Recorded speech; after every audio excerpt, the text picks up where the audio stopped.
Buenas noches, estimados. ¿Me confirman si me escuchan, por favor? Buenas noches, ingeniero, sí le escucho. Ok, listo. Vamos a continuar con la planificación. Habíamos visto la parte de los capacitores. Estamos cumpliendo con el cronograma. Vamos a capacitores que estamos.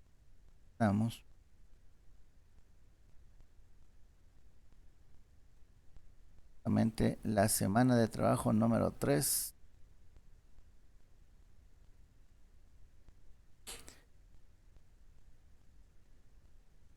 Vamos con lo que son capacitores. ¿Qué me ayuda con la lectura?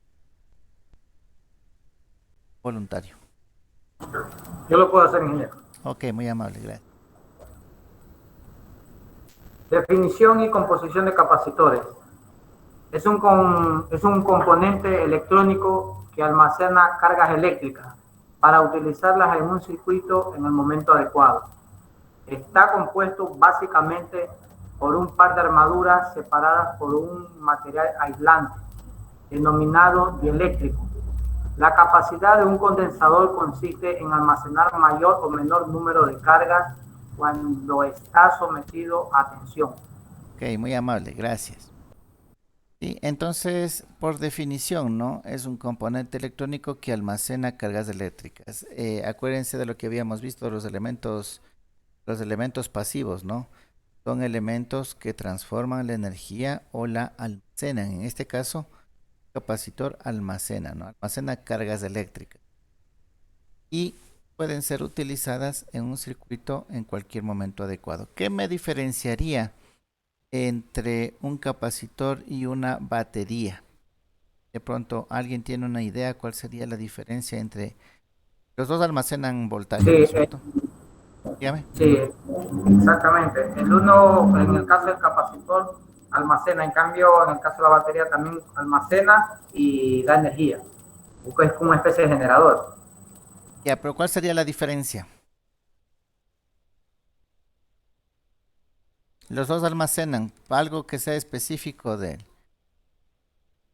cada uno. ¿Cómo está constituido? ¿Cómo está hecho? Algo así. La constitución una, pero de manera operativa, un capacitor se le da corriente más rápidamente, ¿sí? Actúa mucho más rápido que una batería. Por eso es sus usos, ¿no? Los usos de los capacitores. Sí, almacenan y entregan energía más rápido que una batería. La batería es lenta, en cambio el capacitor es súper rápido. Esa es una de las diferencias operativas, ¿no? De los elementos y por eso su utilización. Vamos viendo, al igual que las resistencias, hay ciertos capacitores que también mantienen un código de colores. Vienen con un código de colores. De arriba hacia abajo del capacitor podemos ver, al igual que en las resistencias, tenemos una primera banda, segunda banda, el multiplicador, la tolerancia y el color de abajo es la tensión máxima de trabajo. ¿Ya? Entonces va a ser similar a la resistencia. Vamos viendo en esta tabla, ahí nos indica, ¿no? Por ejemplo, la primera y la segunda banda, ¿sí? Son los dígitos tal cual. La tercera banda es el multiplicador. Hoy nosotros ya sabemos, ¿no? Es el número de ceros, nada más que le aumentamos. ¿Ya? La tolerancia, que es lo que viene luego, está dando en más o menos un porcentaje y dependiendo del código es un más o menos un porcentaje específico.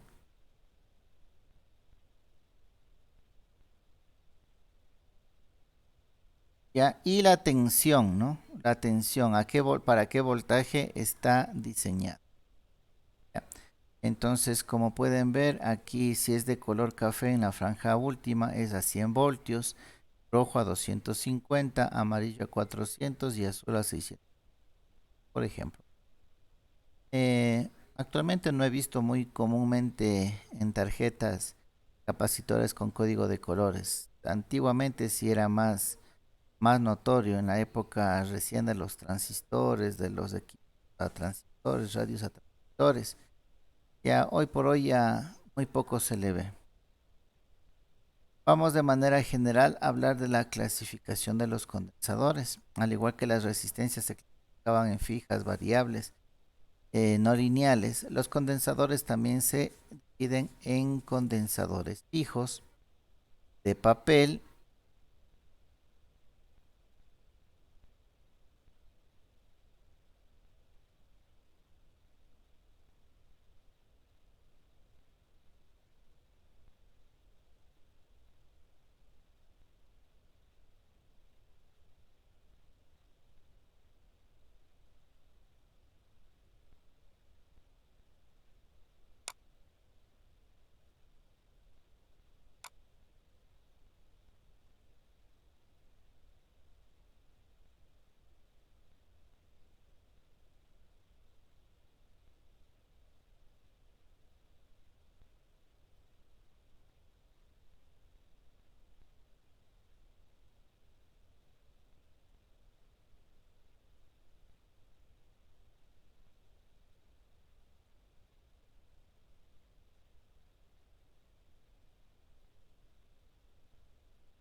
Algo le pasó a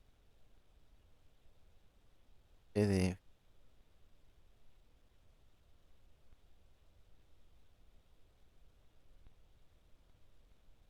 Lo revisamos acá. Entonces teníamos los condensadores fijos, y los condensadores de papel, cerámicos, electrolíticos, de mica y los condensadores variables, condensadores ajustables, diferentes tipos. Vamos viendo.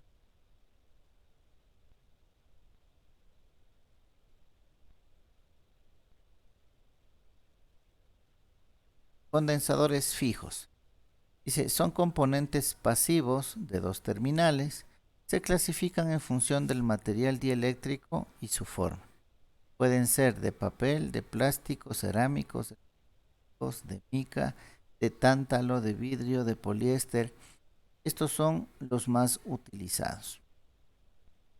Es más, hay tutoriales, ustedes revisan videos en el internet, hay tutoriales de cómo hacerse sus capacitores, ¿no? Capacitores de potencias grandes, para hacer un banco de capacitores, por ejemplo. Pueden hacerse el capacitor, ¿no? Con placas de aluminio separadas por un acetato, acetatos, estos plásticos que anteriormente se hacían las diapositivas. Entonces, dependiendo de la superficie de los dos, luego le van enrollando, ¿sí? Y pueden obtener un capacitor. ¿Ya? Entonces vamos viendo los condensadores o capacitor de papel. Dice el dieléctrico es de celulosa impregnada con resinas o parafinas. Destaca su reducido volumen, gran estabilidad frente a cambios de temperatura. Tienen la propiedad de autorregeneración, serían autorregeneración en caso de perforación. ¿Ya?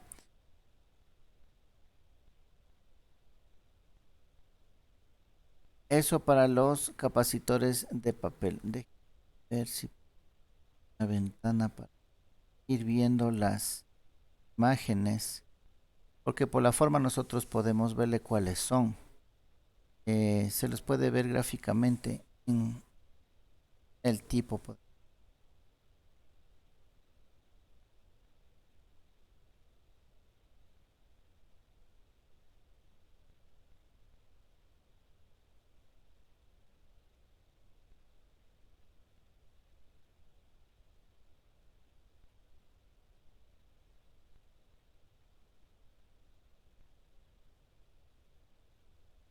Aquí.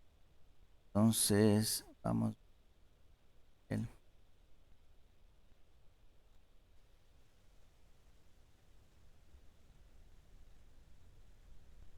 Ya, aquí están los diferentes.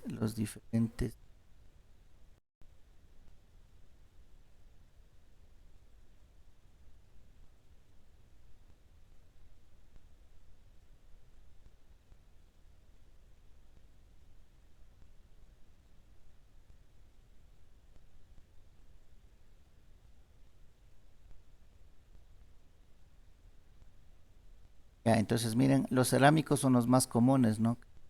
Vemos, los de papel tienen esta forma, ¿no? Que es una carcasa como plástica, es una resina, pero se le puede ver por los costados interiormente que es un rollo como de papel dado vueltas, ¿no? Están los de papel. Los electrolíticos también los hemos visto comúnmente. Son los que vienen polarizados en forma cilíndrica. Hay los bipolares, como dice aquí, los de polietileno, los de poliéster, unos de plástico general amarillos, pasantes, unos trimmer para sintonización, los variables. Por ejemplo, este capacitor ya vamos a ver más adelante, me adelanto con la imagen. Estos son con los que antiguamente se sintonizaban las radios, por ejemplo.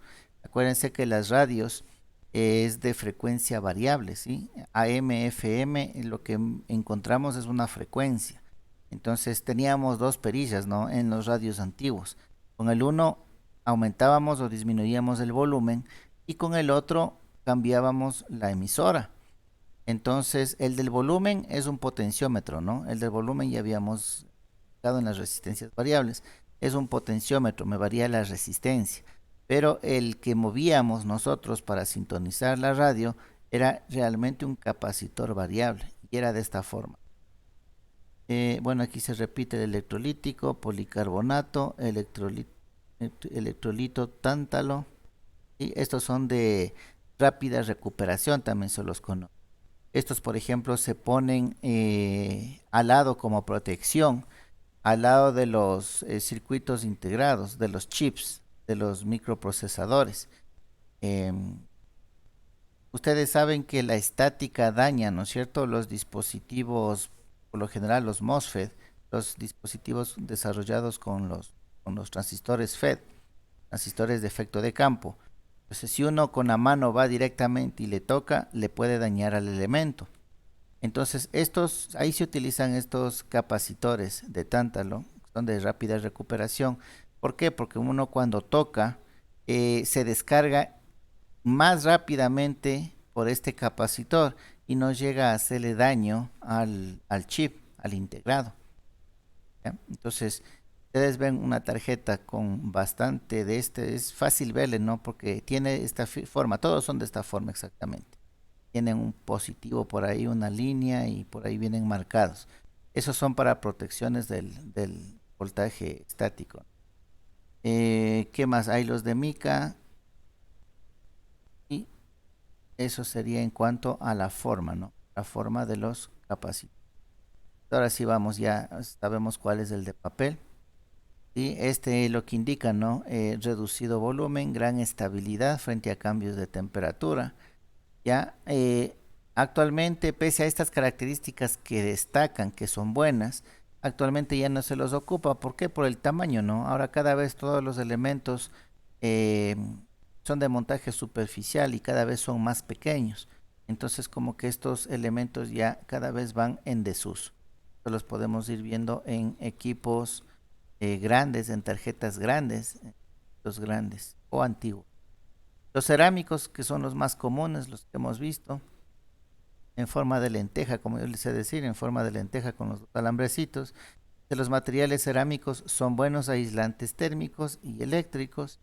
El proceso de fabricación consiste básicamente en la metalización de las dos caras del material cerámico.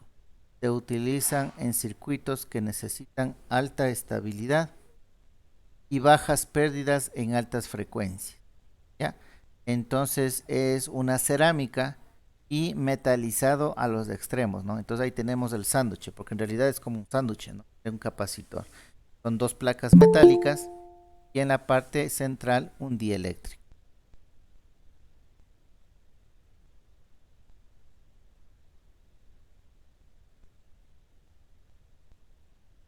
Ya, tenemos el electrolítico. El capacitor electrolítico dice, permiten obtener capacidades elevadas en espacios reducidos. Actualmente existen dos tipos, los de aluminio y los de tántalo. Los condensadores electrolíticos deben conectarse respetando su polaridad, que viene indicada en sus terminales, pues de lo contrario se destruiría. ¿Ya? Estos capacitores son bien sensibles, ¿sí?, al voltaje. ¿Ya? Entonces, si por ejemplo el capacitor decía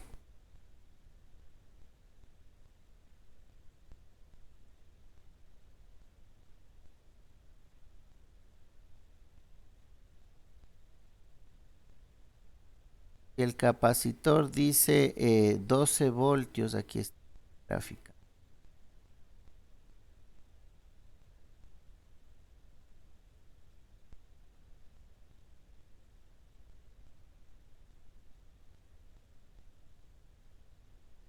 Ya.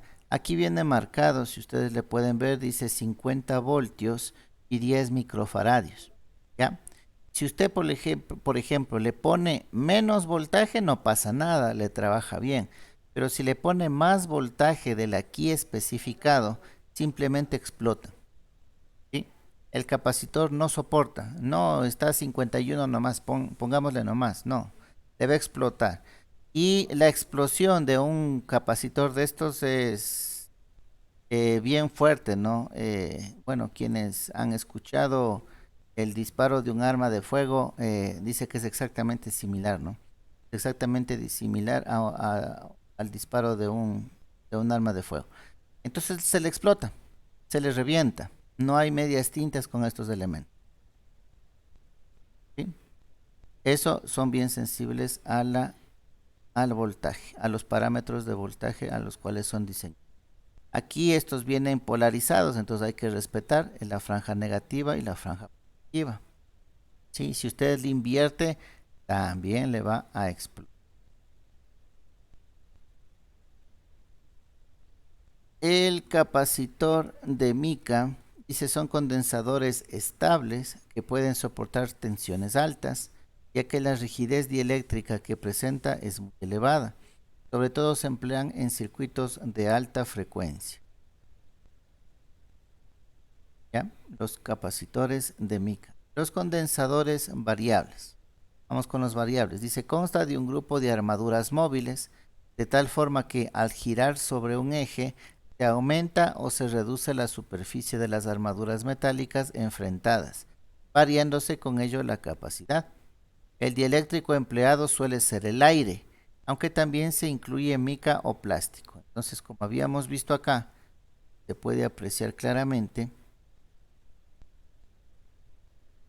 este de aquí, el sintonizador de las radios AMs, FMs antiguas, si ustedes ven, son placas metálicas y no hay ningún elemento intermedio. ¿Por qué? Porque el dieléctrico es del aire, son solamente placas.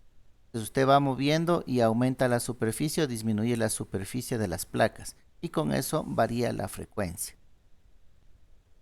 Entonces aquí el dieléctrico es del aire, no hay ningún otro elemento en medio de las placas. Los condensadores ajustables, los tipos más utilizados son los de mica, aire y cerámica. También se utiliza para calibraciones, ¿no? Calibraciones específicas, o sea, no tiene un valor estándar, sino que nos permite calibrarlo al valor que requiera nuestro circuito, igual que las resistencias ajustables, ¿no? Eso todo en cuanto al condensador. A ver, ¿quién me dice entonces ahora? Habíamos hablado en el resistor de qué posibilidades hay de fallo en un resistor y habíamos hablado que dentro de un circuito la única posibilidad es de que el resistor se destruya y se comporte como un circuito abierto. En ningún caso va a comportarse un fallo de un resistor en cortocircuito. Ahora, en el capacitor, ¿qué posible fallo podemos encontrar con un capacitor? que puede comportarse el elemento como circuito abierto o como circuito o solo uno de ellos. ¿Qué opinan?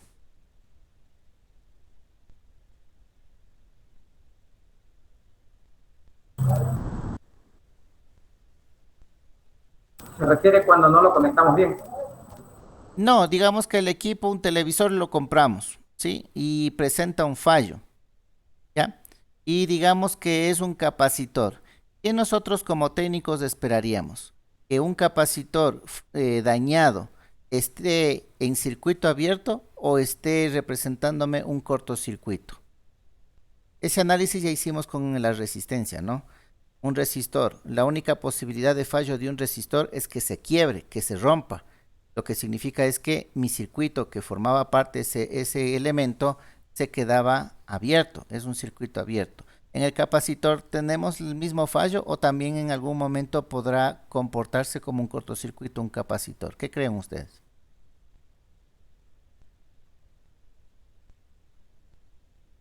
Yo creo que no podrá comportarse como cortocircuito porque solo almacena, pero tiene polaridad en ciertos casos, ¿no? Claro, tiene polaridad en los electrolíticos, los otros no tienen polaridad. Almacena carga eléctrica Claro, entonces sí. Yo y puedo poner un el corto. fallo, el fallo es que se puede dar, es que se dañe, que se presente como circuito abierto y en su mayoría el fallo sería ese, ¿no? Que se destruya y que quede nada más como circuito abierto, ¿ya? Acuérdese que las placas son bastante delicadas, finas, ¿sí? Digamos que si en un momento se perdiera el dieléctrico y llegaran a toparse, simplemente se destruiría, ¿no? Como habíamos dicho hace un momento, se destruiría, se consumen más rápidamente, o sea, como cortocircuito no lo encontraríamos, no más bien como elemento destruido, explotado, quebrado, fracturado. Entonces, si tenemos un fallo de un capacitor, ese capacitor lo consideraríamos como un elemento abierto y hay que ver de qué manera afectaría a nuestro equipo, ¿no? Al circuito en el cual está conectado. Eso sería en cuanto a los fallos que podemos encontrar en un capacitor. Vuelvo y repito, son bien sensibles a los voltajes, hay que tener cuidado con el voltaje al cual se le va a colocar. ¿Sí? ¿Qué más? Ingeniero, Dígame. ¿qué tan posibilidad hay grande o pequeña de que, aparte del que sufra una explosión, se eche a perder esa parte de donde está conectado o se echa a perder la mayor parte de la placa? No, es solamente el elemento. La placa no va a sufrir, el elemento es el que va a quedar. Es como en los dibujos animados, ¿no? Explota una persona y solo quedan las botas, algo así. Ahí explota el elemento, lo único que quedan son los alambrecitos donde se conecta a la placa, pero la placa no sufre daño. Okay. De hecho, no sé si ustedes han visto, han desarmado alguna tarjeta electrónica. Estos, como son los más comunes, estos condensadores electrolíticos se empiezan a inflar en la parte de arriba y todo es de aluminio, pero en la parte de arriba se empiezan a inflar y es porque están próximos ya a reventarse, a dañarse, ¿no? Entonces ahí ya usted de manera visual ya puede ir viendo y puede ir planificándose el reemplazo de ese elemento, ¿no? Entonces cuando es de funcionamiento normal, sí se le puede apreciar. Igual que las resistencias, ¿no? La resistencia usted le destapa, pero ya le empieza a ver por la parte central ya un color negro, como que ya se va empezando a quemar, ya no se ve el código de colores. Todavía no ha fallado, pero sabemos que ya está empezando a sufrir una sobretemperatura y la sobretemperatura le puede dañar al elemento. Entonces lo recomendable es cambiarle la resistencia. De la misma manera el capacitor, sobre todo el electrolítico, ¿no? Ya se empieza a inflar por la parte de arriba o la parte de abajo que es una especie de caucho que cierra el cilindro de aluminio. El caucho ya empieza a verse por la parte de abajo y es síntoma de que un poco más de tiempo y ese capacitor ya se desprende completamente, ¿no? Se daña completamente. Y en el caso, ingeniero, de los cerámicos, tienden a perder el color también, cuando ya se ve que hay indicios de que hay que reemplazarlo. No, los cerámicos no he visto que se tornan negros, siempre tienen el color que es. Eh, Muy difícilmente, lo único que les podría pasar a ellos es que se quiebren, ¿sí? Usted ve, le ve el elemento y ya le ve al elemento quebrado. Eso, Pero por mala manipulación o en sí por de sobrecarga. pronto un sobrevoltaje, acuérdese que lo que le revienta es el voltaje, ¿no? De pronto un sobrevoltaje en el equipo y ya los elementos se dañan, se quiebran. Estos de aquí, por ejemplo, sí se le ve amarillito, todo, nada de negro, simplemente la cerámica fracturada. Eso sí se alcanza a ver, las cerámicas fracturadas. Y es porque de pronto hay un sobrevoltaje dentro del circuito donde está conectado y estos no soportan el sobrevoltaje. ¿Ya? Entonces ese puede ser el fallo. Ahí, por eso es que los equipos electrónicos son susceptibles, son bien delicados a la mala calidad de la energía, ¿no? Que nos da la empresa eléctrica. ¿Ya? Si nosotros tenemos conectado equipo electrónico directamente, es muy probable que se nos dañe. ¿Por qué? Porque estos elementos son sensibles, no soportan variaciones de voltaje. Por eso es que nos obligan a colocar reguladores de voltaje y todo lo demás, ¿no? Algo que ya habíamos hablado en clases anteriores para proteger nuestros equipos electrónicos. Son bien sensibles. Ingeniero, pero ese regulador de voltaje va en la alimentación principal. Claro, en la alimentación principal. Ya, ya, ya.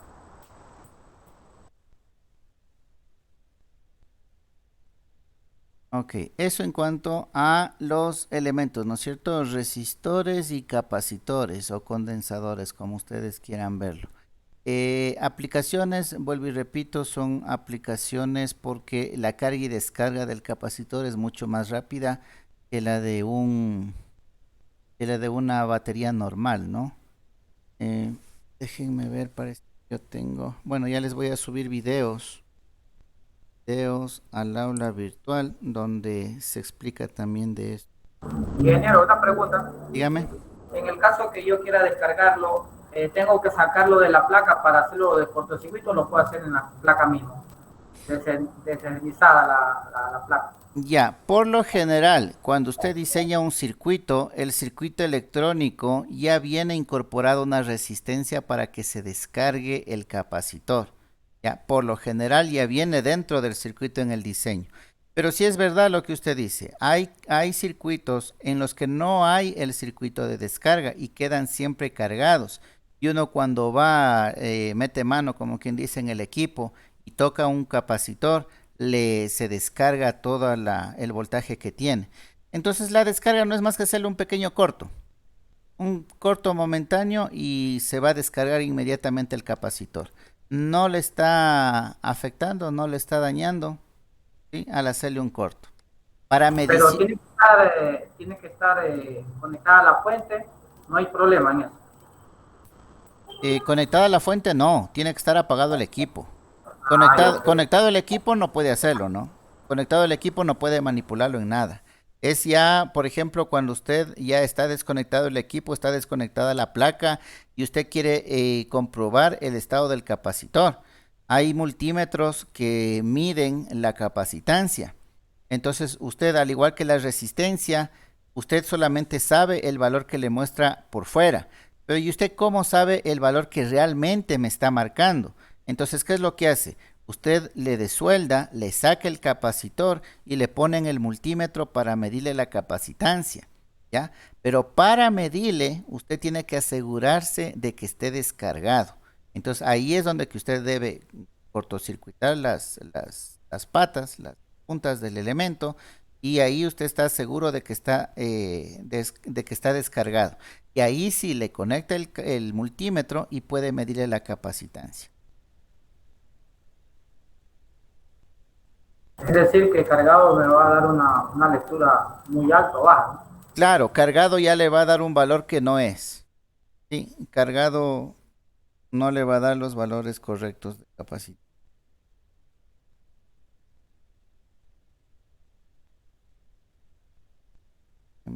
Un segundo por aquí.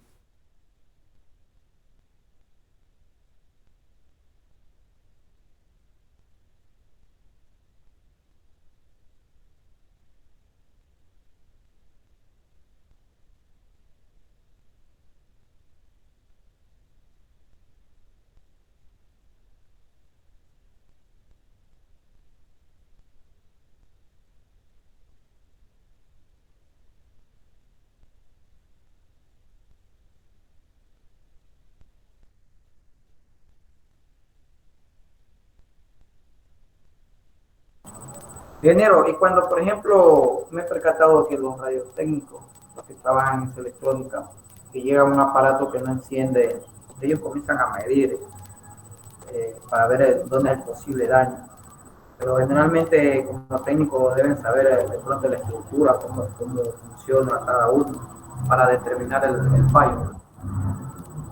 Claro, es que hay que ir, ya vamos a ver más adelante la secuencia que usted como técnico tiene que seguir para ir identificando un fallo. Y usted primero al equipo lo divide por etapas, ¿sí? Y usted puede empezar desde el inicio, o sea, desde donde conecta la fuente hacia la etapa final del equipo. Ya, por ejemplo, en un equipo de sonido, la parte inicial es la parte del tomacorriente, ¿no es cierto? La que usted le conecta. Y la parte final son los parlantes, la salida de audio. ¿Ya? Asimismo, todo equipo usted puede dividirlo en etapas. Un ventilador también, ¿no? El ventilador empieza en el cable, en el tomacorriente, en el enchufe, ¿ya? Y termina en las aspas, que es lo que le da el viento. ¿Ya? Entonces, todo equipo tiene el inicio y tiene el fin. Todo equipo está desarrollado con un fin específico. Entonces, usted le va dividiendo, va por etapas. Puede ir desde el inicio hasta el final o puede ir desde el final hasta el inicio. Ya, eso vamos a ver más adelante, si está contemplado dentro del contenido de la asignatura, los métodos para diagnosticar fallos. Y en cada etapa usted va midiendo y va comprobando. Ya, si no obtiene los valores que usted sabe que debe tener, entonces ya va identificando la etapa que está dañada. Una vez que identifica la etapa, ahí sí va a ver qué es lo que está pasando, cuál es el elemento que no está funcionando bien. ¿Sí? Y lo vamos a ver es un poquito más adelante. Ok, ingeniero, gracias.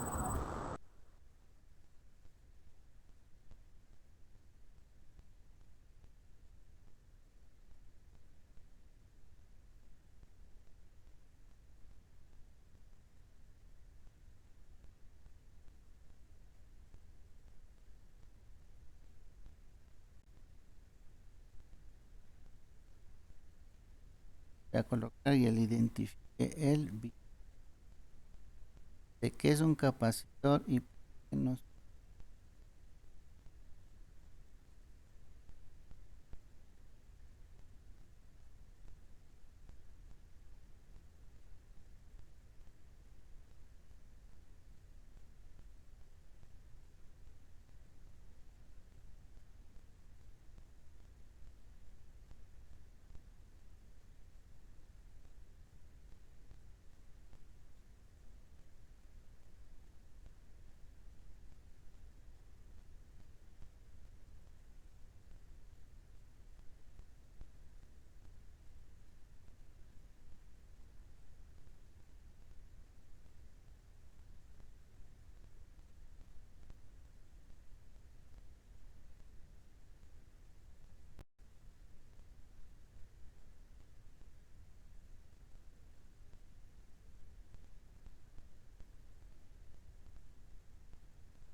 Un capacitor es muy similar a una batería, ya que ambos almacenan energía eléctrica. El capacitor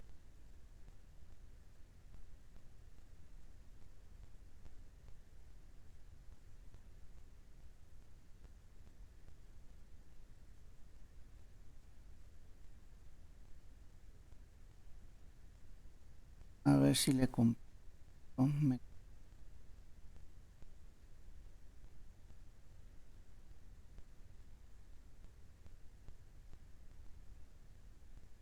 Me confirman ahí a ver si es que se visualiza. Mira la pantalla de un video. Sí, Ya, me avisan también si se escucha el audio, ¿no? ¿Se Un escucha? capacitor es ¿Sí se escucha el muy audio? similar a una batería, ya que ambos No. almacenan energía No, profe. No. ¿No? A ver.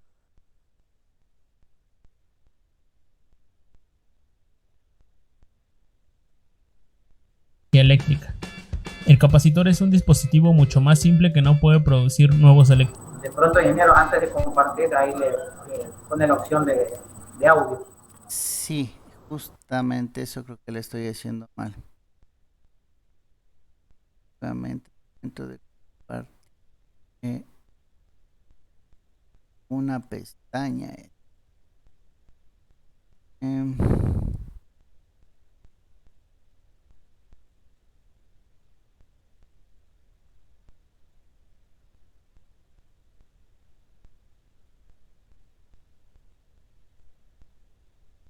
¿Me confirman si se volvió a compartir? Sí.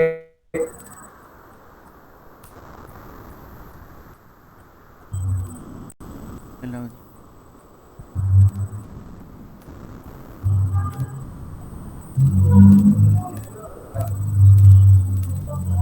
Profe, si tiene conectados los audífonos no vamos a escuchar. Así será. No, ahora no escucho ni yo el audio. Segundo. Momentos.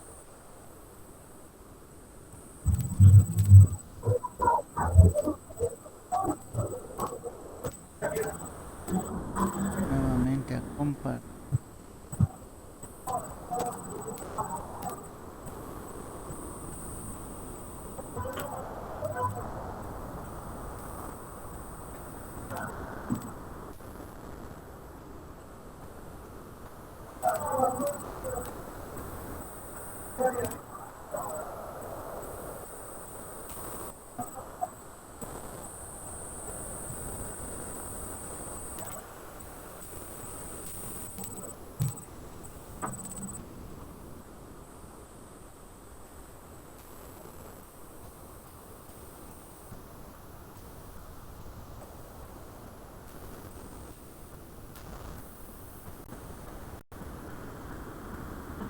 Un capacitor es muy similar a una batería, Ahí sí ya le que escucho ambos yo. almacenan ¿Ustedes energía le escuchan? eléctrica. El capacitor es un dispositivo mucho más simple que no puede No, producir profe. nuevos electrones, solo los almacena. Sin embargo, los capacitores pueden hacer Ya. cosas que las baterías no pueden realizar. A ver, entonces, bueno, les voy a ir colocando el audio yo entonces. Aquí dice, ¿no? Que el funcionamiento entre el capacitor y una batería es bastante similar a lo que habíamos dicho. Un capacitor es muy similar a una batería, ya que ambos almacenan energía Los dos eléctrica. almacenan energía eléctrica. Si vemos aquí tenemos, ¿no? La batería, tenemos un capacitor, los dos están en paralelo y acá tenemos un motor. ¿Sí? El capacitor Entonces- es un dispositivo mucho más simple que no puede producir nuevos electrones, solo los almacena. Sin embargo, los capacitores pueden hacer cosas que las baterías no pueden realizar, como mostraremos a continuación. Ya, la diferencia también es que una batería genera electrones, ¿no? Genera electrones y produce electricidad. En cambio, el capacitor no genera, solamente los almacena. Esa también es otra diferencia, ¿no? Entre una batería, una fuente y un capacitor. Una fuente genera electrones, el capacitor no. El capacitor solamente los almacena. Para fines de esta animación nos centraremos en la corriente propagándose a través de los cables en diferentes momentos. Cuando cerramos el interruptor, la electricidad circula de inmediato por los circuitos.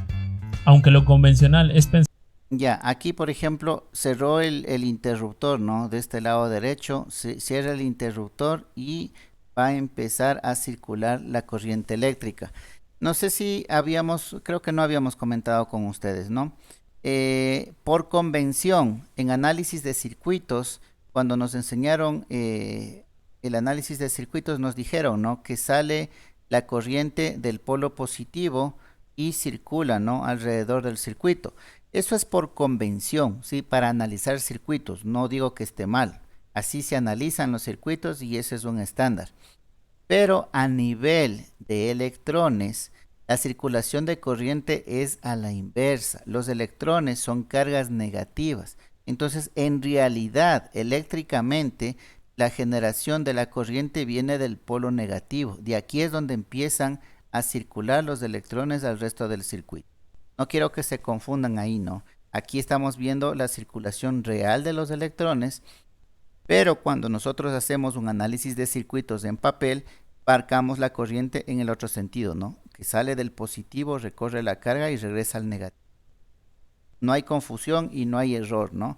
Simplemente el uno es por convención y las personas decidimos para el análisis de circuito decir que la corriente sale del positivo y retorna al negativo, pero sabemos que en realidad es diferente. Es casi parecido al polo norte y el polo sur, ¿no? De la Tierra. El polo norte y el polo sur es una convención, ¿no? O sea, nosotros como personas decidimos que el polo norte está arriba de Canadá y el polo sur está abajo de Chile y Argentina. Pero eso es porque las personas así lo decidimos. Pero si hablamos desde el punto de vista magnético, el polo norte magnético del planeta está al sur de Chile y Argentina y el polo sur, ¿sí?, está arriba de Canadá. Entonces, si se dan cuenta, son dos cosas, ¿no?, diferentes.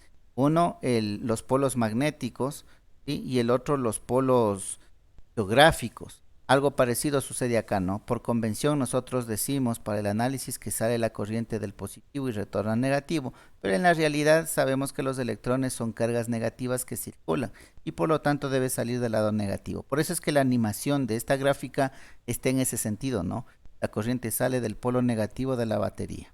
Pensar que la corriente eléctrica se mueve desde el positivo a negativo, los electrones en realidad se mueven de negativo a positivo, como representamos aquí con las partículas amarillas. Como puedes ver, la batería no es muy buena al alimentar este motor y levantar este peso. Ya, entonces miren, ahí el circuito solamente está alimentando el motor. El motor está conectado a una carga, ¿no? A un peso con un cable. Entonces el motor va a ir girando y el peso va a ir subiendo. Aquí lo que explica es que el movimiento de la carga es lento y eso lo podemos apreciar y ya vamos a ver cuál es el contraste con el capacitor, ¿no? Porque una batería se descarga gradualmente, mucho más lento que un condensador con la misma carga. Aquí aprenderemos por qué el condensador es mucho más adecuado para tal tarea que la batería. Al igual que una batería, el condensador tiene dos terminales, positivo y negativo. Dentro del condensador las terminales conectan dos. Ya, ahí está dando la explicación del funcionamiento del capacitor, ¿no?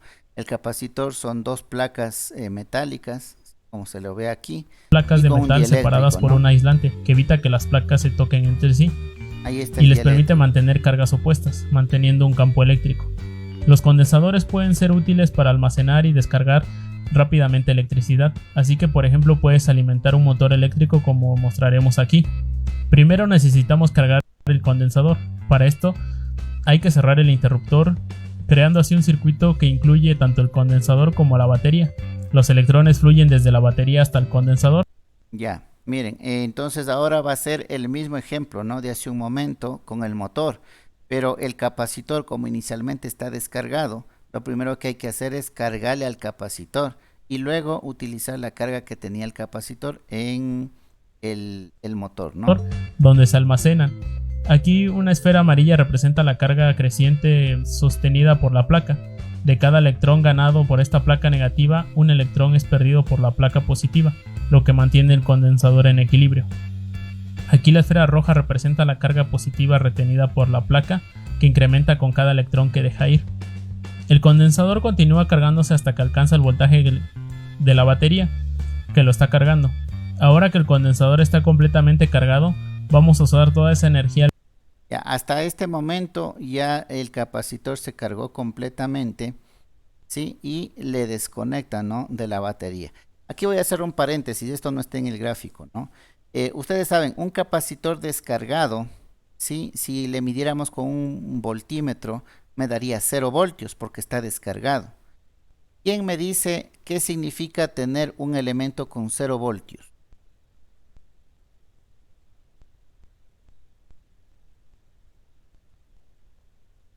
Que no está operativo. Que no está operativo. Pero dentro de un circuito activo, si yo mido un elemento 0 voltios, ¿qué me significaría? No está energizado. No, es que eso digo, el circuito sí está activo. Si yo en un elemento mido 0 voltios, significa que es un cortocircuito. ¿Sí? Aquí, por ejemplo, si es que yo en el interruptor mido con un multímetro, me va a medir así abierto, ¿no? Como está, a ver, voy a moverle esto un poquito para acá, ya. Aquí el circuito tal cual como está un circuito abierto, ¿no es cierto? Si yo pongo el multímetro en estas patas, ¿qué voy a medir? Yo voy a medir el voltaje de la batería. Quitémosle al capacitor. Voy a medir el voltaje de la batería, ¿no es cierto? Digamos que la batería es de 1.5 voltios, voy a medir 1.5 voltios. Las patas del multímetro sigo manteniéndole aquí, la una en este punto y la otra en esto. El momento que cierro el interruptor, ¿cuánto me va a marcar el multímetro? 0, porque estoy haciendo un cortocircuito entre estos dos, ¿no es cierto? Con la barra esta del interruptor. Entonces, ¿qué significa tener 0 voltios en un circuito activo? Tener 0 voltios significa un equivalente a un cortocircuito. Entonces, ¿a qué voy con eso? Que un capacitor, cuando está descargado y lo conecto, ¿sí? Si yo pusiera un multímetro entre las patas, yo voy a medir 0 voltios. ¿Qué significa? Que por un pequeño instante este elemento se me comporta como un cortocircuito. A medida que ya pasa el tiempo, el voltaje empieza a incrementarse, ¿no? Va de 0, 1, 2, 3, hasta llegar al voltaje de la fuente, ¿sí? Porque este almacena voltaje, ¿ya? Pero en una primera instancia me va a dar 0 voltios. Aquí viene una parte de la explicación, ¿sí? De por qué cuando ustedes conectan un cargador, han notado cuando ustedes conectan un cargador de celular o el cargador de una laptop en el tomacorriente, ¿han notado que salta una chispa? Sí, ¿no es cierto? Pero no es siempre. Hay veces en las que no salta chispa y otras en las que sí salta chispa. ¿Por qué será? Una de la explicación es justamente el capacitor. Si nosotros miramos dentro del cargador del celular, dentro del cargador de la laptop, vamos a ver que existe un capacitor que está normalmente descargado y el momento que le enchufamos, ahí se comporta por un instante nada más como un cortocircuito. Y luego se quita, ¿no? Y no es que ese chispazo queda permanente, es solamente el momento que le conectamos y es momentáneo. Una parte, vuelvo y repito, es porque internamente tenemos capacitores y ese es el efecto, ¿no? Entonces miren, ahí van entendiendo la explicación de por qué cuando conecto un cargador o el adaptador de una laptop, no siempre, en algunos casos me salta una chispa en el tomacorriente. Esa es la explicación. Ya luego va adquiriendo voltaje, entonces ya no se comporta como cortocircuito hasta que llega al voltaje de la fuente, al voltaje que queremos cargarle al capacitor. Ya, volviendo al video, entonces ahorita ya tenemos el capacitor cargado. Ahora vamos a colocar la cuchilla del interruptor hacia el lado del motor y vamos a ver qué es lo que sucede. Almacenada conectándolo a un nuevo circuito. Así podemos alimentar un pequeño motor. Esta corriente eléctrica alimenta la polea para levantar el peso hasta que la carga se disipe. Los electrones de la terminal negativa del capacitor se sienten atraídos por la terminal positiva. Ellos van rápidamente por el camino que los lleva directamente a través del motor. Ahora ya con toda esa explicación. Ya, ahí la explicación que da aquí en el video, ¿no? Es mucho más rápido la circulación de las cargas del capacitor y por eso el motor se movió más rápido, ¿no? Versus el motor alimentado directamente de la fuente. Y esa es una de las principales aplicaciones del capacitor. Nada, veamos nuevamente el procedimiento. Aquí va a repetir nuevamente el procedimiento. Carga el capacitor.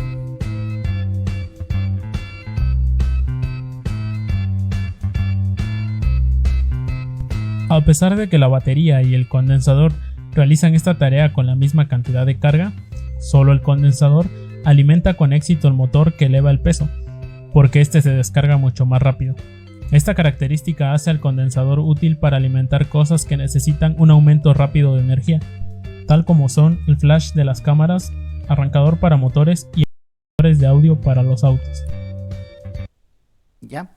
Entonces, eso termina concluyendo en el video, ¿no?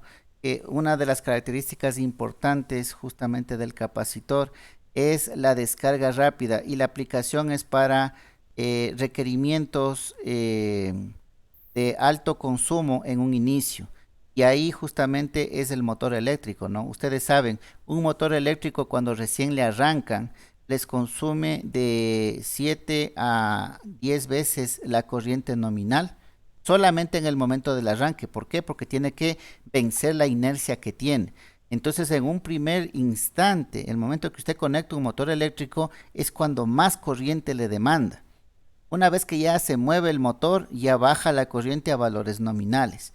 Por decirles, si tiene un motor de corriente nominal de, yo qué sé, 1 amperio, el momento del arranque, solamente en el momento del arranque, le consume de 7 a 10 amperios. Es un pico momentáneo, ¿no? Pero ahí es donde demanda esa corriente. Y ahí los capacitores son buenos, porque los capacitores se descargan bien rápido. Entonces, en ese pico donde la carga necesita mayor corriente, ahí es el campo perfecto para la utilización de un capacitor. La otra también, que es bastante que sería bastante rápida la utilización, es en los flashes de las cámaras, y eso también lo menciona aquí en el video, ¿no? El flash de una cámara necesita que inmediatamente, ¿no? Usted presiona el botón y ¡pum! La luz del flash de una cámara tiene que salir, ¿no? Inmediatamente. Entonces, eso lo hacen con capacitores, con descarga de capacitor, ¿sí? Por la rapidez y la necesidad de corriente que necesitan en un primer instancia, en una primera instancia. Eso como característica principal de los capacitores.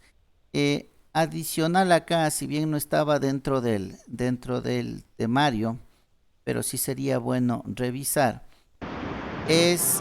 Profe, dígame. nada, que se había quedado en blanco la pantalla. Ah, se quedó en blanco. Ya, no sé si ahí se sigue compartiendo. Ahí ya, ahí ya. Ya. Vamos a ver también la parte del inductor, ¿no? El inductor, cómo es que funciona la parte esta del inductor. Igual yo les voy a ir explicando, ¿no? El inductor o bobina es un componente electrónico capaz de almacenar energía. Hasta ahora hemos visto cómo una batería puede almacenar energía mediante reacciones químicas, y también cómo un capacitor puede almacenar energía mediante la generación de un campo eléctrico. Pero el inductor no utiliza ninguna de estas opciones, sino que almacena la energía en forma de un campo magnético. Ya, a diferencia del capacitor, ¿sí?, que almacena energía en forma de cargas eléctricas, en voltaje, por decirlo más directamente, el inductor almacena un campo magnético. Y eso es lo que empieza distinguiendo, ¿no?, de los otros Así que en este elementos. capítulo veremos cómo funciona un inductor. Los inductores funcionan gracias a su forma de espiral, la cual aprovecha una mezcla de 3 reglas o leyes que relacionan las corrientes eléctricas con los campos. Ya, hasta ahí. Si ustedes ven, un inductor no es más que un cable enrollado, ¿no es cierto? Es un cable enrollado, puede tener un núcleo o no puede tener un núcleo, ¿sí? Pero es un cable enrollado. Y la forma que tiene justamente este arrollamiento es para mejorar las características del campo magnético. Si nosotros tuviéramos un cable recto nada más y hacemos circular corriente, ya se genera un campo magnético. Pero el momento de tener enrollado de esta manera, estamos reforzando la generación de ese campo magnético. Eso ya viene por las leyes del electromagnetismo, ¿no? Y justo eso puedo aclararles que aquí tengo a la mano, por la siguiente clase justamente tengo máquinas eléctricas, pero me va a servir para la explicación. ¿Ya? Aquí podemos ver, miren, tenemos un conductor y hacemos girar, mejor dicho, hacemos circular una corriente, y aquí podemos ver que se genera un campo magnético, ¿ya? En un simple conductor, basta con que circule corriente y se genera un campo magnético. Pero ¿qué pasa cuando tengo una espira? Cuando tengo una espira, ¿ya? O sea, ya no es un alambre recto, sino es una espira, un arrollamiento, genero un polo magnético. ¿Ya? Entonces aquí pueden ver en esta imagen, ¿no? Si la corriente entra por el lado izquierdo y sale por el lado derecho, el polo que genero es el polo sur magnético. Y si le hago girar al revés la corriente, genero un polo norte, ¿ya? Entonces en una espira yo ya empiezo a generar polos magnéticos. Y miren, cuando ya tengo un arrollamiento, Ingeniero, perdón, no se ve la imagen. a ver, sí, perdón, gracias por la aclaración.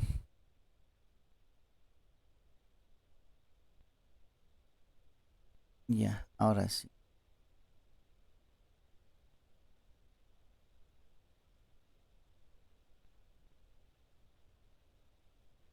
Ahora sí. Entonces, les repito esta parte, sí. Acá,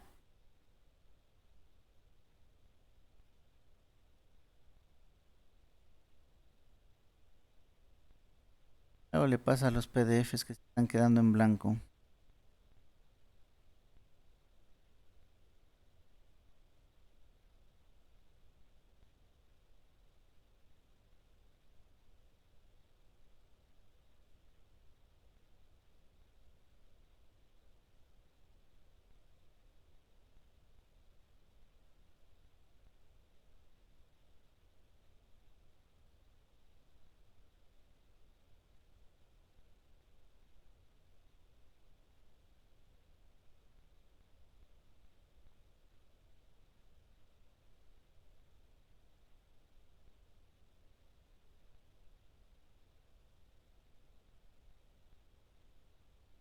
Me queda en blanco el PDF pero el Es el internet, profe.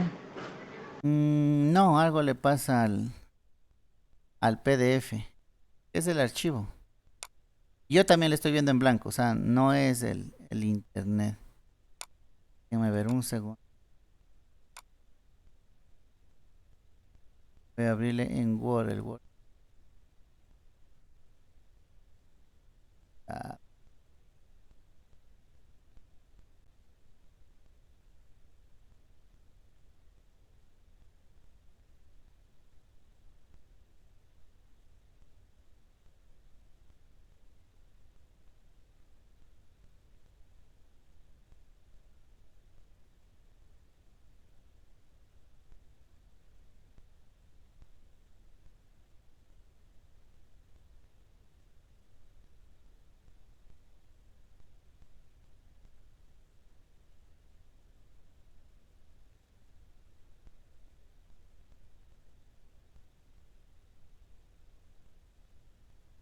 con la explicación de los inductores, ahí estaríamos cubriendo completamente los elementos pasivos, ¿no? Que es el resistor, el capacitor y el inductor.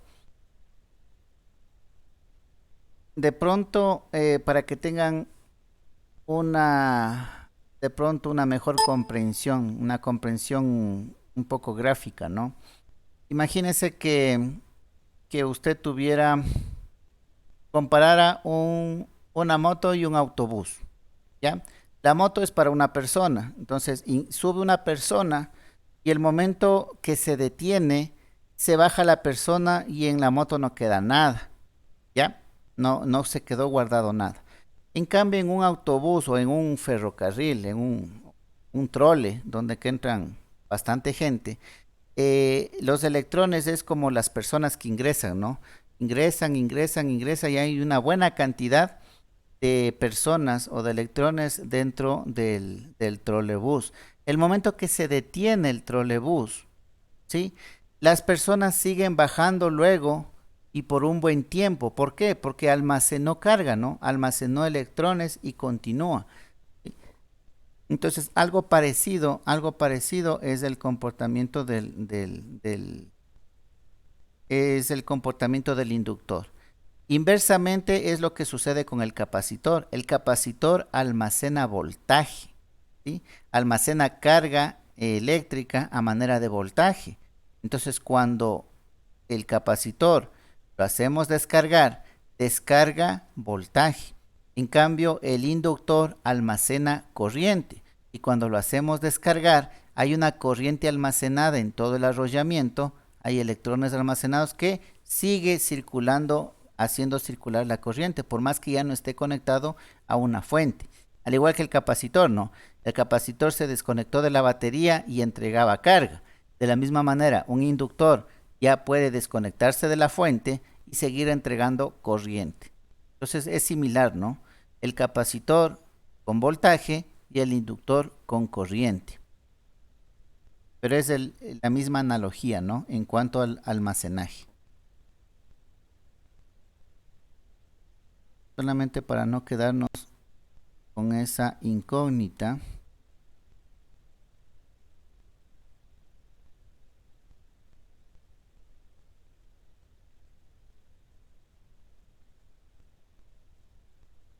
Y así se está apreciando el documento, ¿no es cierto? Sí. Ya. Entonces aquí podemos ver, tenemos un conductor, aquí donde está la mano, tenemos un conductor, un cable recto, y por ahí le hacemos circular corriente. Basta que circule corriente por este conductor y se nos va a generar un campo magnético. Es más, incluso hay cómo saber el sentido del campo magnético. Y es la famosa regla de la mano derecha, ¿no? Como ustedes ven, ahí está la mano derecha. El pulgar apunta hacia dónde va la corriente y los dedos de la mano indican la dirección hacia dónde va el campo, ¿ya? Entonces, miren, ya incluso sabemos la dirección del campo magnético generado por la circulación de corriente. Esto pasa en un cable normal, en un cable recto. Ahora, si a ese conductor nosotros le damos la forma de una espira, como pueden ver acá, ¿ya? Le damos la forma de una espira. Si vemos del lado izquierdo la regla de la mano derecha, la corriente circula y el campo se genera en este sentido, tal cual como están las flechas. Cuando gira por la forma circular que tiene la espira, cuando gira, ahora la corriente viene en este otro sentido y la generación del campo es al otro lado. ¿Qué es lo que estamos generando?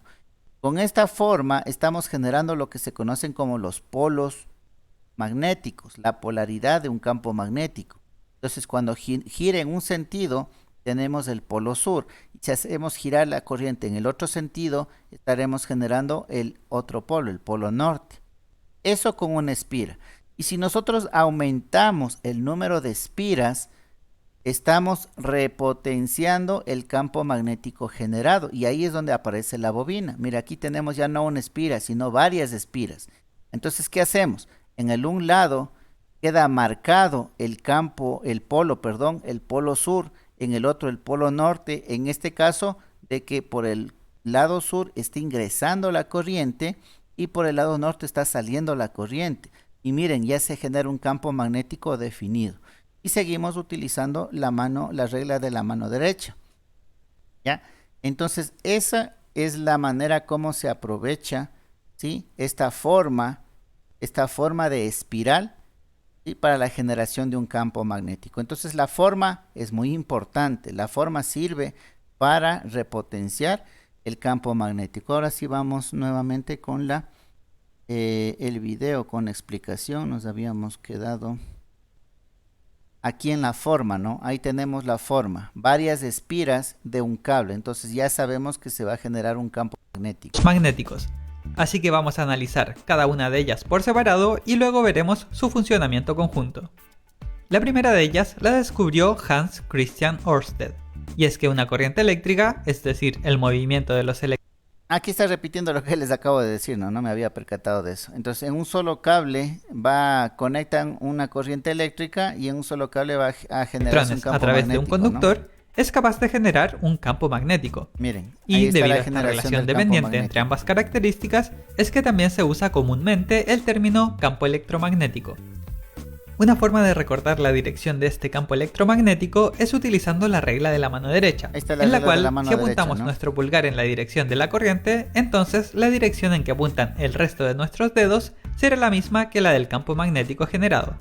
Aunque tengan cuidado con esta parte, porque si bien en la mayoría de mis videos represento la corriente eléctrica con electrones que poseen carga negativa y se...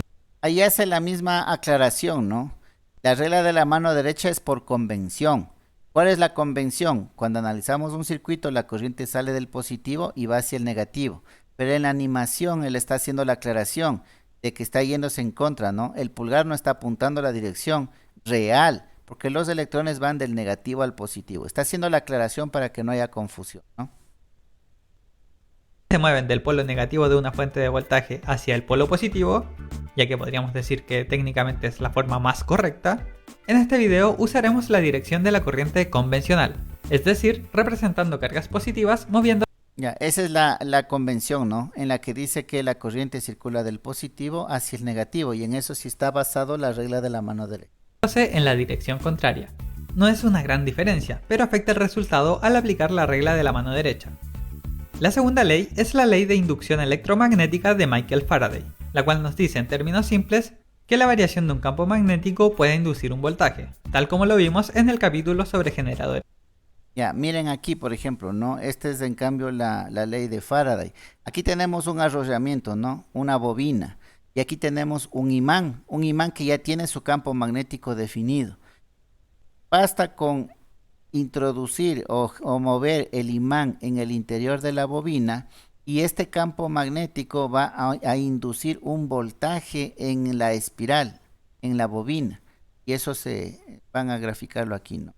Eléctricos, donde al mover un imán de manera cíclica cerca de un cable se generaba una corriente alterna.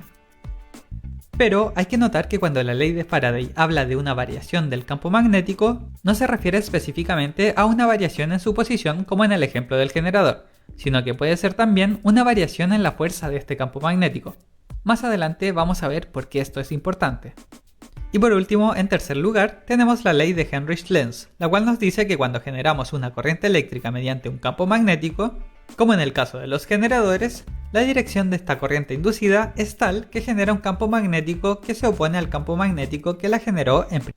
Ya, ahí está hablando de la ley de Lenz, ¿no? En cambio ahí hace circular corriente por la bobina y la bobina en sí genera un campo magnético. Ya, entonces esto se basa en esas tres leyes, ¿no? Ahora que entendemos esto, estamos listos para ver qué es lo que ocurre realmente en un inductor. Cuando hacemos que pase una corriente eléctrica por un conductor en forma de espiral, esta corriente va a ir generando un campo magnético, el cual en un principio, cuando va en la parte recta del conductor, no es tan fuerte. Sin embargo, a medida que va girando alrededor de la espiral, el campo magnético generado en cada vuelta se va sumando, ya que todos van en una misma. Ya, aquí hace la aclaración que hicimos hace un momento, ¿no? Que en una espiral o en un cable recto el campo es débil. Pero cuando ya le ponemos en una espiral de varios arrollamientos de cable, ya ahí se van sumando los campos y ahí el campo se hace cada vez más fuerte, ¿no? Eso es lo que está indicando aquí. Una dirección. Es decir, podemos representar la sumatoria del campo magnético de todas las vueltas como un único campo magnético más fuerte. Y es aquí donde entra la ley de Faraday y la ley de Lenz, y las cosas se ponen interesantes. Ya que este campo magnético no aparece instantáneamente, sino que va creciendo gradualmente, tendremos una variación de un campo magnético en el tiempo, la cual, según la ley de Faraday, va a inducir un voltaje, pero no cualquier voltaje. Según la ley de Lenz, será un voltaje que se va a oponer a la corriente eléctrica que lo generó en primer lugar. Ya, aquí según las leyes no aplicadas, usted genera un campo magnético en función de la dirección de la corriente, ¿sí? Que es las flechas rojas. La flecha roja indicaba la circulación de corriente, la que generaba el campo electromagnético. Y en cambio las flechas azules es el voltaje inducido por esta variación del campo magnético. Y el voltaje inducido es opuesto a la circulación de corriente que la generó. Esa es la ley de Lenz, ¿sí? Entonces miren, estamos nosotros la corriente haciendo generar el campo magnético y la variación del campo magnético induce un voltaje. Es lo que veíamos anteriormente con un imán, ¿no? Un imán atravesando la bobina generaba voltaje. Entonces aquí también podemos ver lo mismo, ¿no? Y lo interesante aquí es que se opone, ¿no? El voltaje inducido es opuesto a la circulación de corriente que generó el campo magnético. En otras palabras, a medida que el campo magnético esté creciendo, va a existir una resistencia al cambio. Pero una vez que éste llegue a su tamaño o fuerza máxima, esa resistencia al cambio va a desaparecer completamente, porque la ley de Faraday solo se... Ya, entonces, como va creciendo el campo magnético, ¿sí? debido a la corriente, la flecha azul, si vieron que se va reduciendo, se va desapareciendo. Entonces el voltaje inducido va desapareciendo, va disminuyendo. Entonces, a medida que la corriente va incrementando el campo magnético, el voltaje inducido que se oponía a esto va desapareciendo. Se aplica cuando hay una variación del campo magnético. En este punto, cuando el campo magnético es constante, podríamos decir que la bobina va a actuar como si fuera un simple cable. Pero cuando cortamos la corriente, el campo magnético va a comenzar a perder su fuerza. Miren, ahí en cambio ya se desconecta el inductor, se desconecta de la fuente y vamos a ver ahora qué es lo que sucede, ¿no? Es decir, nuevamente tendremos una variación en el campo magnético, el cual, según la ley de Faraday, va a inducir un voltaje, pero esta vez, dado que está disminuyendo, la dirección de la corriente inducida irá en la otra dirección. El resultado de todo esto es que, a pesar de haber cortado la corriente inicial, la cual era alimentada por una batería o algo por el estilo, durante unos breves momentos tendremos una corriente inducida por el campo magnético que habíamos generado en la bobina. Ya, entonces vieron, se desconectó la batería, se conectó la carga y empezó a circular corriente, ¿ya? Y esta corriente, conforme pasa el tiempo, va disminuyendo. ¿Por qué? Porque es la energía que almacenó, ¿no?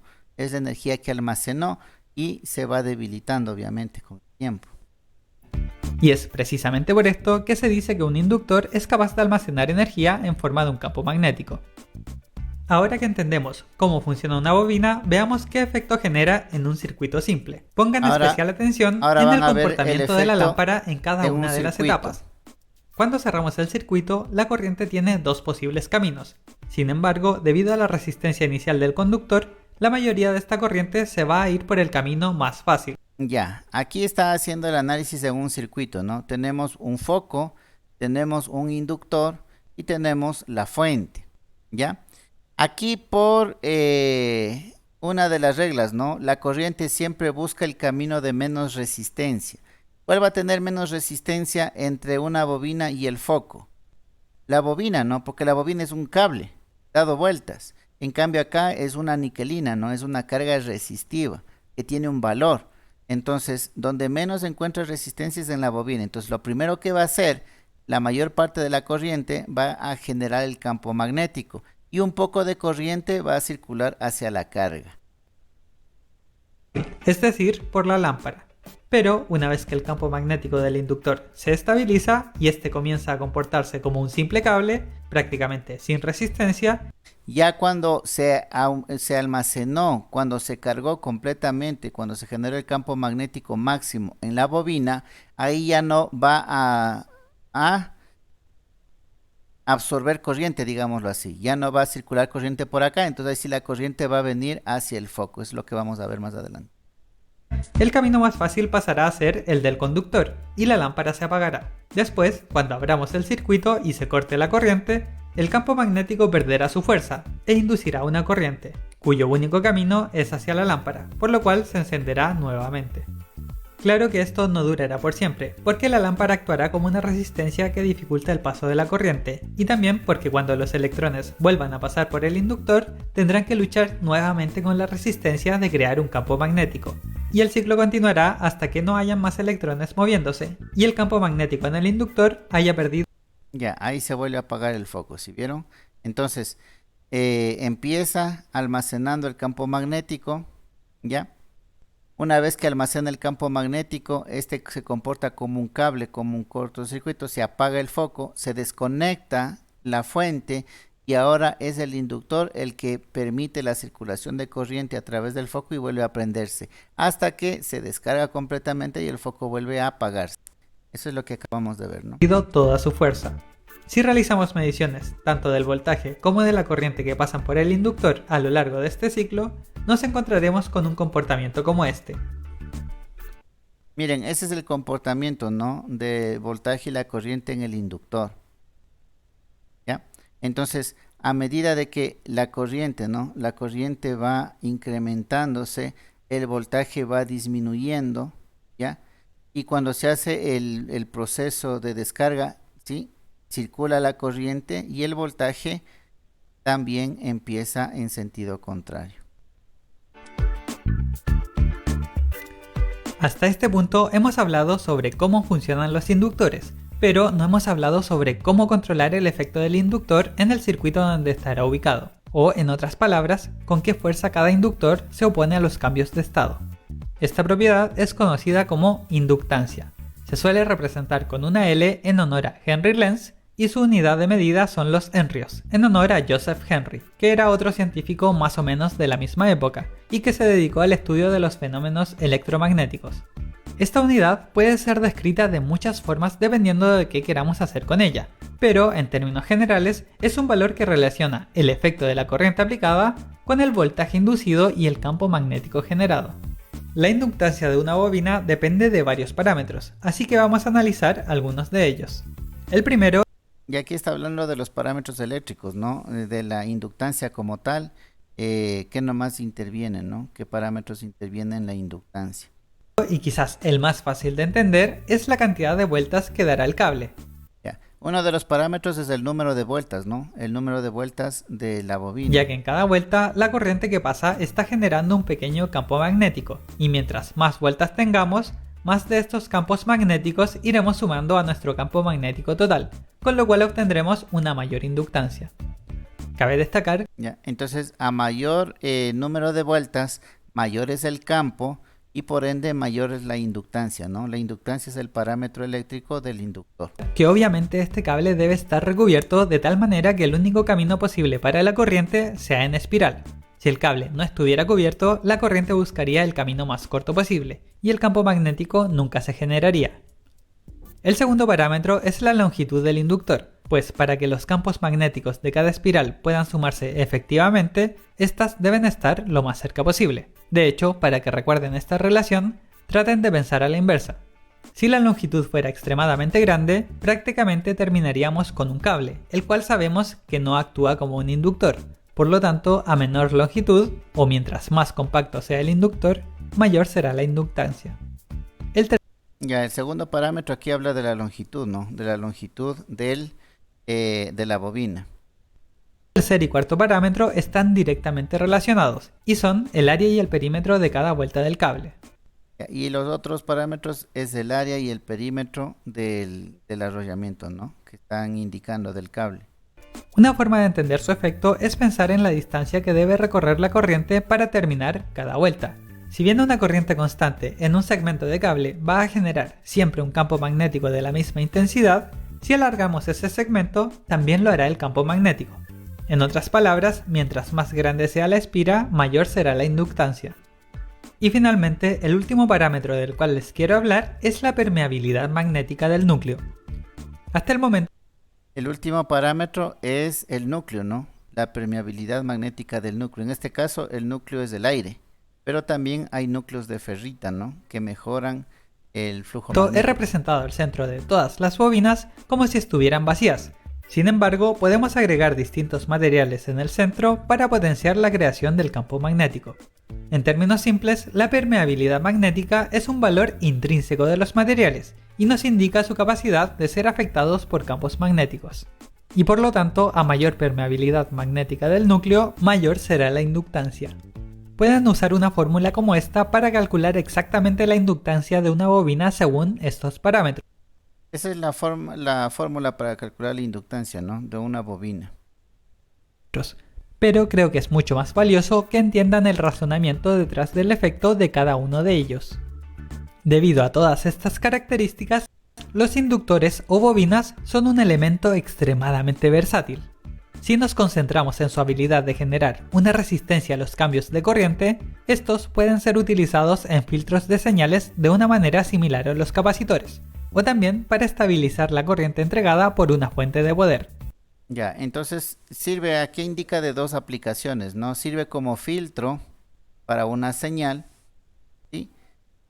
O para las fuentes, ¿no? Para las fuentes de energía. Por igual otro que el lado, si capacitor. nos centramos en su habilidad para generar un campo magnético, los inductores pueden ser utilizados para mover otros elementos al actuar como un electroimán.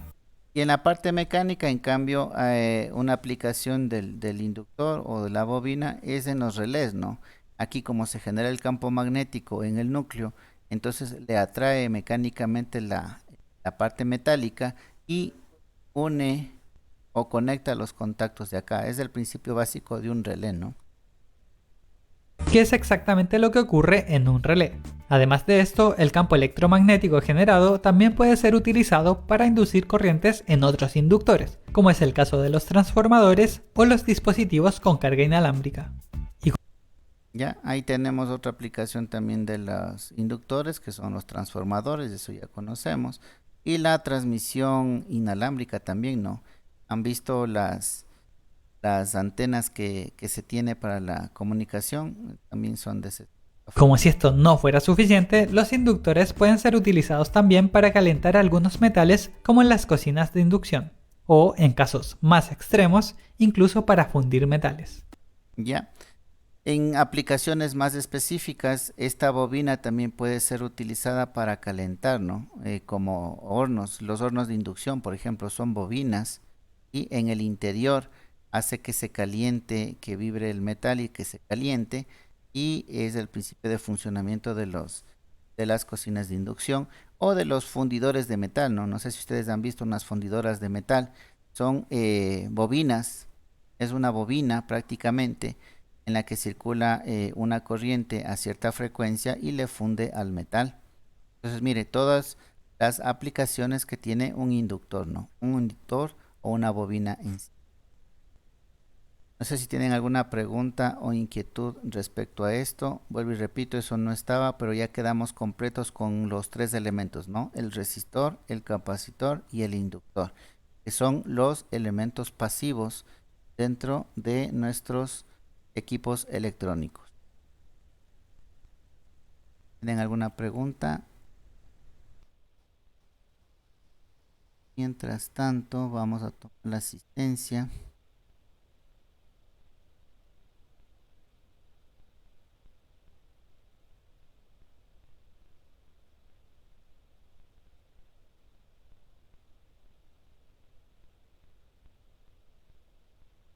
En 20. Ya tenemos el sistema, ¿no? El sistema habilitado. Por favor, si no está en la lista, si no está en el sistema, tienen algún inconveniente en su matrícula, para que por favor se ponga en contacto con secretaría, ¿no? Entonces me van respondiendo por favor a la lista. Vamos con Ballesteros, Saavedra, Eric. Presente. Ok, gracias. Benalcázar, Vera, Darwin. Benalcázar, Vera, Darwin.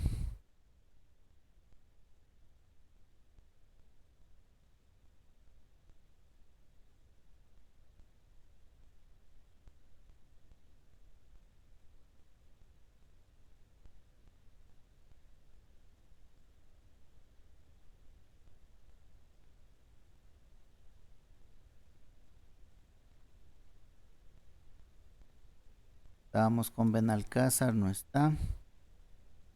Vamos con Cabrera, Peñafiel, Joel. Presente. Ok. Caicedo, Mina, Lisset. Presente. Ok, gracias. Castillo, Jama, Franklin, Miguel. Presente, profesor. Gracias. Guerrero, Francisco Antonio. Presente, profesor. Gracias. León Cortés, Erika Marisela. Presente, profesor. Gracias. Lucas Escobar, Manuel Felipe. Presente, profesor. Gracias. Perlaza, Toala, Carlos Moisés. Presente, profesor. Ok. Listo, son todos los que constan, ¿no? Si hay alguien que no consta en las listas. Buenas noches, ingeniero. Disculpe, González. Ya, a ver, aquí como podemos verle no está en lista, ¿no? No sé, debe tener algún inconveniente en la matrícula. Sí, estoy ahí, profe. González Villacrés. Ah, entonces sí le puse. Sí Está. me puso. Ah, ya, profe. Está. Listo, gracias. El único que no está es Benalcázar, Vera, Darwin, ¿no? Ingeniero, buenas Profe, noches. gracias. Sí, dígame. Soy Sánchez, yo no consto en la lista. Que recién me estoy poniendo ahorita al corriente porque tuve unos pequeños inconvenientes. Ya, pero debe tener todavía algún inconveniente en matrícula. No sé si... Supuestamente ya estaba matriculado, voy a ponerme en contacto con la secretaria para ver qué porque no estoy en lista. Sí, por favor. Aquí justamente les estoy mostrando en pantalla, ¿no? Para que no haya ningún inconveniente. Yo no manipulo el sistema es en función de la matriculación que se hizo, se generó el Sí. sistema, pero usted no aparece aquí, entonces trate lo antes posible de comunicarse con secretaría para ver qué es lo que pasó, ¿no? De pronto hay algún error por ahí y no consta, Sí. para que le conste lo antes posible. Ya, listo, ingeniero. Gracias. Ok, no sé si hay alguien más que no conste en lista. Bueno, ya me puse al día desde la clase anterior que tomamos asistencia, ¿no? Que fue el día 13. El día 13 quienes no estuvieron fue justamente Benalcázar y Cabrera Peñafiel Joel. Entonces ya le ubiqué, ¿no? Lo que habíamos tomado en la lista provisional, las clases anteriores. Ya parece que ahí estamos al día. Nada, actualizamos y listo. Vamos a hacer seguimiento de la asistencia directamente en el sistema. Ok, jóvenes, no sé si tienen alguna pregunta, inquietud respecto a los elementos pasivos. Aquí hay una actividad en la guía de estudio, ¿no? Esto no es calificado, pero si lo pueden realizar para responder y que estén al tanto, de pronto por aquí alguna pregunta de estas estén en la prueba o en el examen, ¿no? Profesor, Dígame. el 13 usted me puso falta, yo le escribí al WhatsApp de que estaba, pero me conecté un poco tarde. Yo le escribí justo al WhatsApp. Ya. Ahorita le envío un punto para que igual revise que sí le escribí ese día. Ya, a ver, justamente eso, ¿no? Cualquier, por ejemplo, si tiene algún inconveniente, como va a ser llenado en la clase, la asistencia, puede contactarse con algún compañero, ¿no? Y decirle, ¿sabe qué tal? Estoy con este inconveniente. Y un compañero de ustedes cuando tome lista me indica, ¿no? Si ya su mensaje fue después de la clase, que de hecho yo en clase casi no reviso el teléfono, ya queda con falta. Después reviso el teléfono, pero no estoy con la lista de asistencia a la mano. Como usted vio, ¿no? Yo abrí la lista de asistencia y ya la cerré. Es en ese momento. Entonces, en la siguiente clase, usted me dice, ¿sabe qué? Yo le justifiqué, si le envié el mensaje, entonces yo ya le estaría justificando. ¿Ya? Entonces, usted dice que me ha enviado, usted es, a ver, Cabrera Peñafiel, el tercero. Peñafiel, ¿no es cierto? Me envió del día 13 la justificación. Sí, Ya, igual ahorita le envío un punto al WhatsApp para que revise. ya, entonces aquí le pongo, ¿no? No, no me lo envíe, preferible, ahorita estamos en clase, ¿no? Preferible, dígame, igual va a quedar esto grabado. ¿Por qué? Porque yo cuando estoy dando clases no atiendo a celular, ¿no? Creo que eso fue una de Ya, las ya. indicaciones que les di en la primera clase dentro de los lineamientos. Dentro de los lineamientos iniciales yo les había dicho, ¿no? Durante el tiempo de clases yo no atiendo celular, o sea, usted puede mandarme 1.000.000 mensajes que yo no les estoy leyendo, ¿sí? Porque estoy aquí dando clases. Entonces, valga la oportunidad, si tiene algo que justificar, dígalo aquí, tal día y yo le envié, y ya me dice que envié, yo lo corroboraré en el WhatsApp, pero ya me está diciendo, ¿no? Que me envió, que le justificó, entonces ya le estoy corrigiendo. Pero la corrección, ayúdeme el momento que estoy tomando la lista, ¿ya? Asimismo puede hacer uso de sus compañeros, ¿no? De algún compañero, ¿sabes qué tal? Estoy en esta situación. Cuando corra lista, dile que estoy en este problema, que por eso no puedo ingresar. Y ya le tomo en consideración en la lista. Pero luego de que ya salgo de esta lista y termino la asistencia y voy a otra, ya muy difícilmente regrese a esta página, ¿no? Ese es el problema. Ya, entonces aquí ya queda corregido de la clase anterior, que le ha justificado.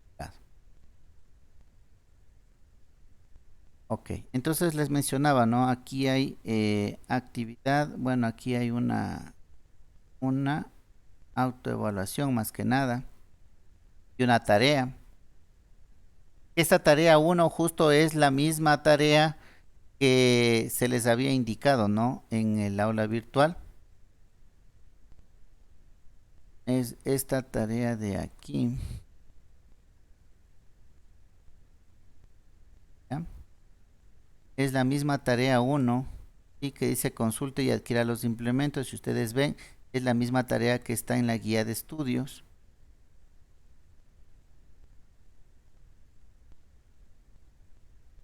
Ya. Es la misma tarea que está en la guía de estudios, entonces ya la tarea estaría para que la realicen, ¿no? ¿Hasta cuándo tienen? Hasta el regreso, eso está dentro del cronograma mismo. Ya pueden ir trabajando en la tarea. Ya he de subir en el aula virtual de qué manera entregan, de qué manera presentan la tarea, pero eso es solamente el formalismo, ¿no? Ustedes ya pueden ir realizando la tarea. No van a decir, no, es que como no subí en el aula virtual todavía no hice la tarea, ¿no? La tarea, usted ya sabe desde el primer día de clases que socializamos la parte del cronograma, ¿no? Usted ya sabe qué tarea es. El formalismo, eso ya le voy a poner en el aula virtual en estos días. Pero ese es el formalismo, usted ya sabe qué es lo que hay que hacer. Ya puede hacerlo en un archivo, tenerlo listo. Y el formalismo nada más es el encabezado y el nombre del archivo y el link en donde tiene que subir. Ese es el formalismo. Entonces no quiero ese tipo de excusas, ¿no? Como no le subió al aula virtual, por eso no le hice la tarea. La tarea ya la podía haber hecho desde el primer día de clase. Y hay una autoevaluación, ¿no? Que podrían ustedes irla realizando, ¿sí? Vuelvo y repito, de pronto aquí pueden estar preguntas de las pruebas que hay que tomar o del examen parcial. Todo es referente a esta temática que hemos visto de los elementos pasivos. Bueno, la siguiente semana, la semana 4 es de vacaciones, entre Navidad y Año Nuevo. Y cuando regresemos ya estaremos con la unidad 2, que sería la detección de anomalías en componentes activos. Hablaremos de los diodos y transistores, ¿no es cierto? Eso al regresar de las vacaciones. No sé si tienen alguna pregunta. Profe, usted va a subir este archivo. El archivo, la guía de estudio. Claro, para poder tomar la evaluación que está allí, porque no está aquí en el aula virtual.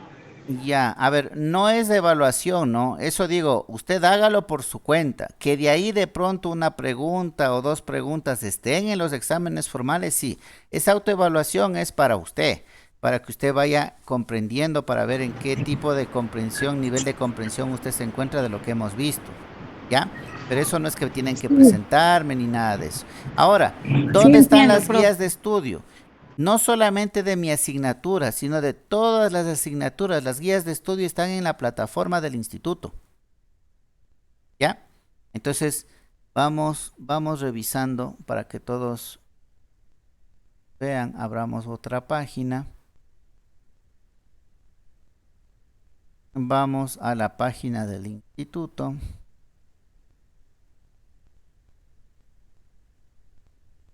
Ustedes abren página del instituto. Vuelvo y repito, no solamente mi guía, ¿no? Sino la de todas sus asignaturas.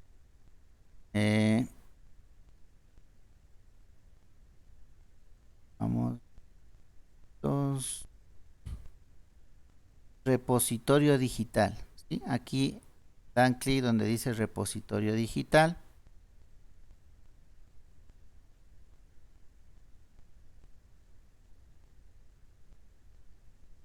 Y ahí les aparece guías didácticas y guías de estudio. Entonces dan donde dice guía de estudio.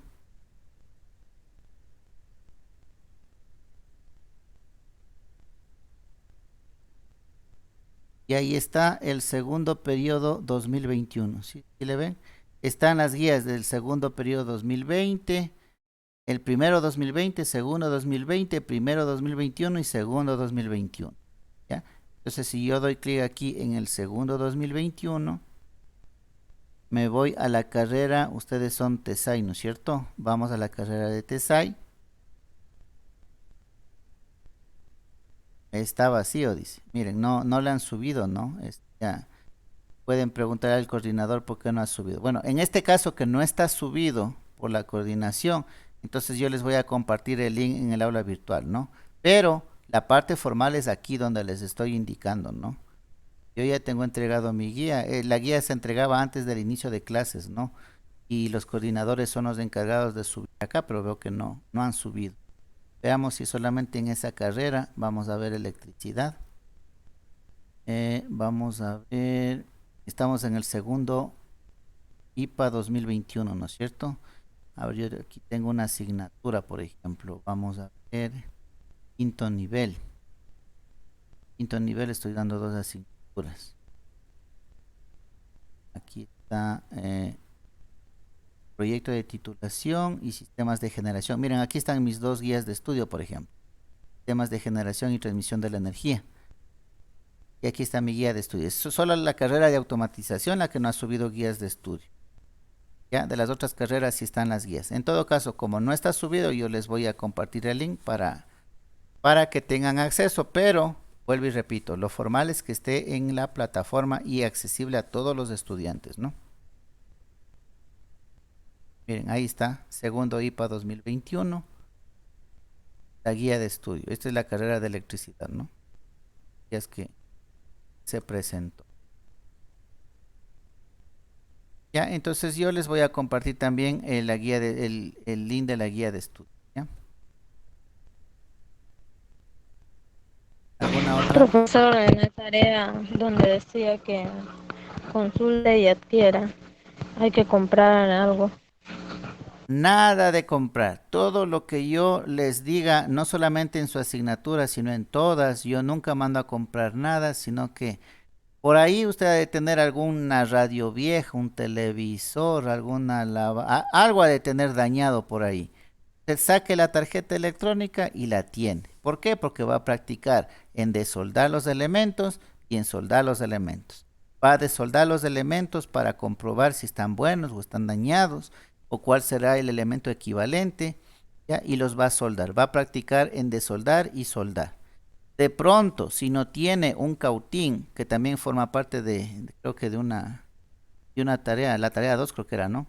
Si no tiene un cautín por ahí, de pronto le toque adquirir ese sí, ¿no? Un cautín, pero estamos hablando de esos, no le mando a comprar el cautín de $80, de 100, una estación de soldadura, no le estoy mandando a comprar. Hay unos cautines que le valen creo que $2 y creo que venden hasta por el aquí, para que no diga que no hay, ¿no? Entonces, es que es algo de adquirir, será no demasiado costoso, ¿no? Y de hecho trate de que no sea costoso. Cualquier cosa me avisa en el grupo de WhatsApp, ¿no? Si es que va a adquirir, sabe que vea, estoy aquí viendo cautines y me sale uno en $80. Ahí le decir, mándeme la foto y ahí le explico, no, eso no queremos. Véale otro tipo que vale solamente $2, ¿sí? Pero descuiden que no va a ser gastos, costos elevados, ¿no? Gastos. Y la mayor parte es que ustedes busquen, ¿no? Y vean y obtengan. Obtener sí, comprar no. En lo posible, obtener. ¿Sí? No sé si tienen alguna otra pregunta.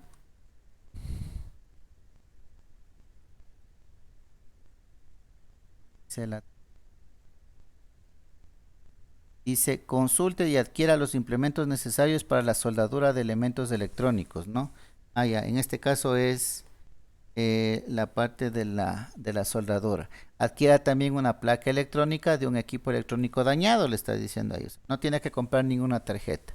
De pronto, la parte el cautín sí, pero en esta parte es solamente la consulta, ¿no? Ah, no, consulta y adquiera, dice. Entonces, consulta primero, porque la consulta tiene que entregarme. Una vez luego de que consulte, ahí sí usted cuando ya tenga conocimiento de qué comprar, necesito el estaño, necesito la pasta y necesito el cautín. Entonces ahí sí usted va en busca de su equipo más barato, ¿no? Vuelvo y repito, no son costosos. Que toca adquirir es algo que no es costoso.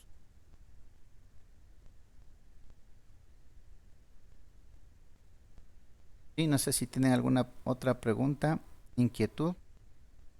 Parece que con eso sería todo por esta semana, ¿no? No tenemos creo que ya más clases. Y aquí nos estaríamos viendo con ustedes el próximo año prácticamente. En todo caso, aprovechando para desearles que pasen unas bonitas fiestas en compañía de su familia. Por favor, cuídense, no se desmanden. Hay otra vez una nueva cepa, una nueva enfermedad, que sería virus, ¿no? Dentro de la parte de lo que es COVID. Entonces, a tomarlo con la responsabilidad que se merece para pasar todos bien. No por el hecho de desmandarnos en un momento, vamos a estarnos lamentando luego con la salud de uno o quién sabe con la vida de alguna persona, ¿no? Entonces, eso nada más y que tengan unas buenas fiestas, pasen bien, descansen lo que tengan que descansar para retomar todo desde enero y retomarlo de buena manera.